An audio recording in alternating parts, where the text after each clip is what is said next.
गुजरात के दाहोद में girls hostel में खाना खाने के बाद लड़कियां एक के बाद एक बीमार पड़ गई, जिससे अफरा तफरी मच गई है।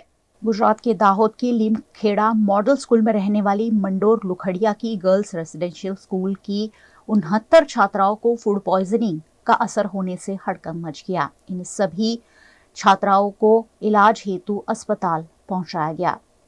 धानपुर तालुका में मंडोर गर्ल्स रेसिडेंशियल स्कूल है, जहां फिलहाल निर्माण कार्य चल रहा है, जिसके चलते लीमखेड़ा की मॉडल स्कूल कैंपस में शिफ्ट किया गया था।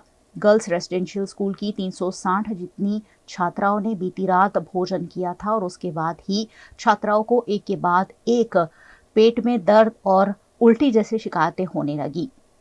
69 छात्राओं को फूड पॉइजनिंग का असर होने पर उन्हें अस्पताल में भर्ती कराया गया।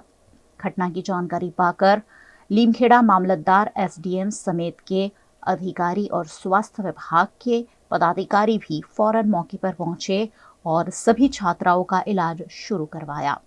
सभी छात्राओं की स्थिति बेहतर बताई जा रही है। આજે લગભગ 10:30 વાગે જે 108 નો કોલ અમને મળ્યો હતો કે લગભગ 10 થી 12 બાળકીઓને ફૂડ પોઈઝનિંગની અસર થઈ છે લીમખેડા મોડલ સ્કૂલ ખાતે। જે બાદ 108 ની ટીમ ને ટીએચઓ શ્રીની ટીમ દ્વારા 12 બાળકીઓને અહીંયા સીએચસી લીમખેડા ખાતે એડમિટ કરવામાં આવેલા હતા અને પછી સમયાંતરે એની સંખ્યા વધી ગઈ છે। અત્યારે લગભગ 56 બાળકીઓને અહીંયા સીએચસી લીમખેડા ખાતે એડમિટ કરેલા છે। તમામની હાલત હાલ સ્ટેબલ છે।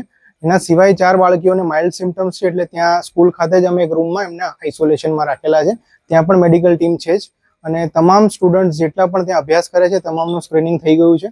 આના સિવાય બીજા કોઈને કોઈ સિમ્પટમ્સ નથી અને તેમ છતાં અમે ત્યાં અને અહીંયા પણ દવાઓની સુવિધા અને બધું જે જરૂર હોય છે તેના માટે અમે અત્યારે પણ વિઝિટ કરી છે અને કોઈ હજી પણ એવું લાગે કે કોઈને ઇમરજન્સી છે અને રિફર કરવા પડે એમ છે તો અમે એમને ઝાયડસ માટે પણ ઝાયડસ હોસ્પિટલ દાહોદ ખાતે પણ વ્યવસ્થા કરી છે।